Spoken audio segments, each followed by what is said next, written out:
What's the worst way to die in a medieval winter? Frozen to a breaking wheel, boiled in ice water first, immured alive while December cold seeps through stone? In the Middle Ages, public executions weren't just crowd events, they were calculated performances, where winter itself became an accomplice to institutional cruelty. Some methods were so brutal that even executioners hesitated, their breath fogging in the January air as they prepared instruments that would make death a spectacle, lasting hours or days. Are you ready to see the 20 most terrifying execution methods medieval Europe actually used?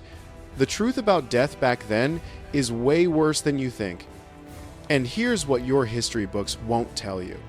They scheduled the worst executions for winter, because cold makes pain sharper.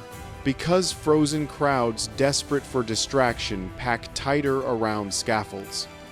Because bodies preserve longer in December, extending the warning.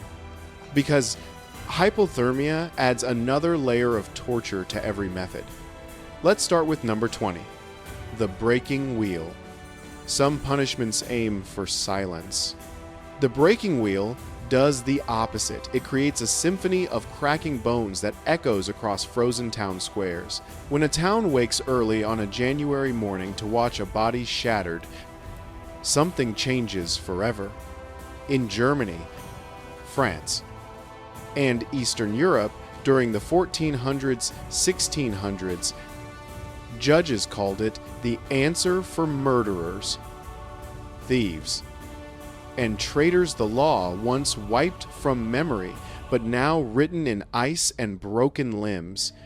The scene unfolds on a wooden scaffold, slick with frost. Executioners use iron bars, not swords, smashing limbs so each bone breaks with a crack you hear over the crowd's held breath. The sound sharper in cold air that conducts shock waves better than summer heat ever could. Sometimes they tie the body to a huge wagon wheel, threading arms and legs through spokes until the person resembles a human spider. The blows don't stop until limbs hang loose, joints shattered, bones protruding through skin that tears easier in the cold. Medieval records count victims surviving for hours, even days in the December freeze. A priest might step in and beg for mercy, a final blow to the chest or head called the coup de grace. But if judges want suffering, the body is left tied to the wheel, propped high on a pole, exposed to winter wind, birds, and every local with a grudge or fear. One chronicler from Nuremberg in 1581 describes townspeople whispering for weeks, convinced the soul hovered above its own bones. Children grew up passing these wheels on frozen roads to market, bones bleaching beside their path, even in winter darkness.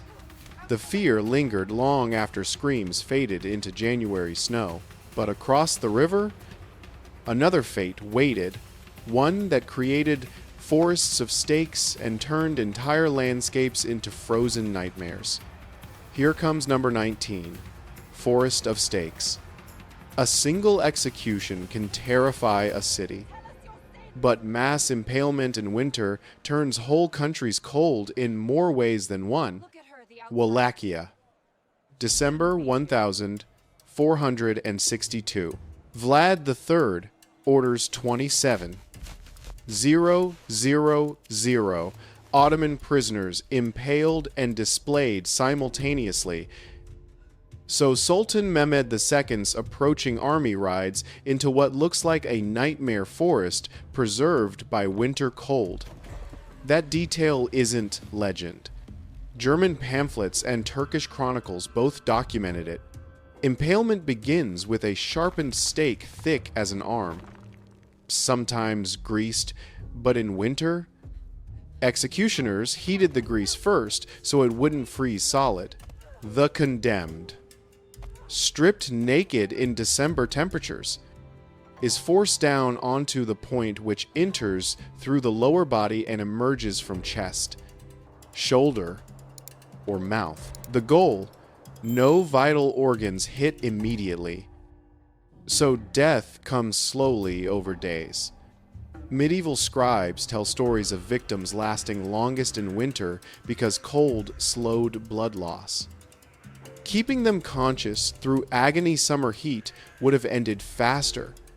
One Turkish account describes a forest so dense you couldn't step between stakes without touching human skin, skin that stayed preserved by December frost for weeks, making the horror visible far longer than summer impalement ever could.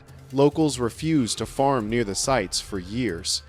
Rumors spread of ghosts and winter plagues. Even soldiers who did the work were shunned by their own villages.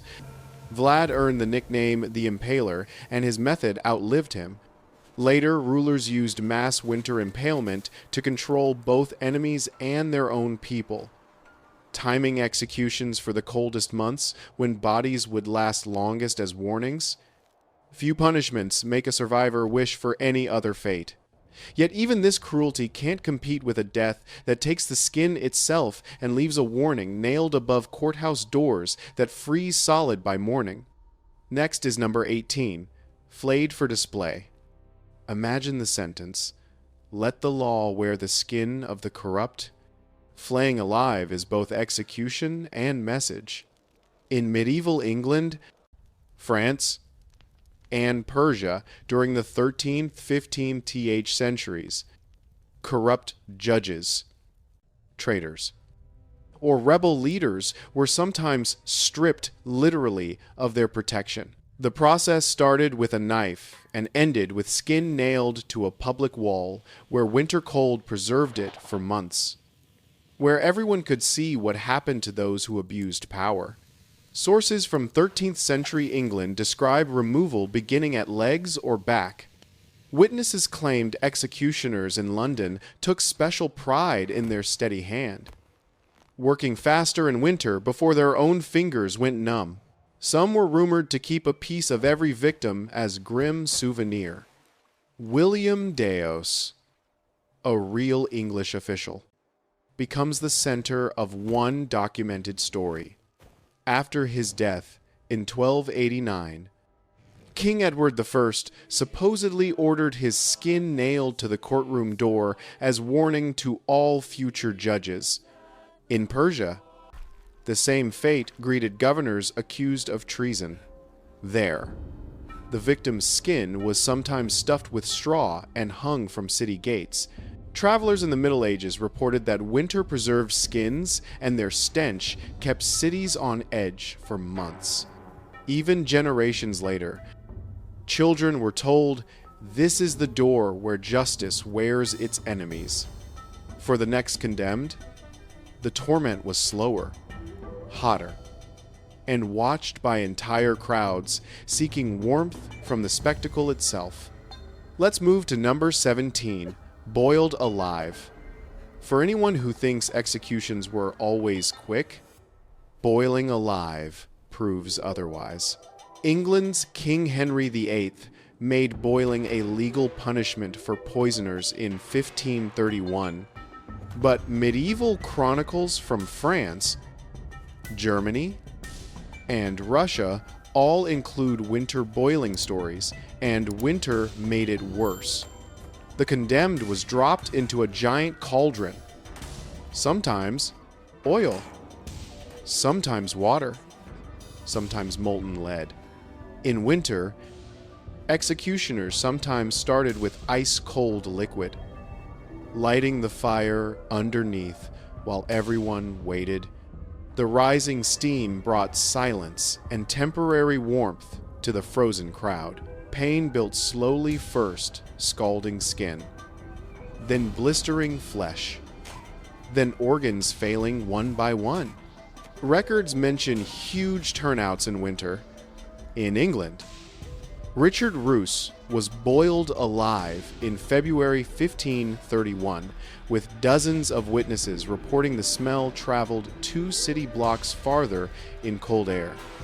French stories describe executioners stirring the pot, making sure no part escaped the heat. In Russia, rumors claim noblemen added spices and onions for the smell, a detail historians debate.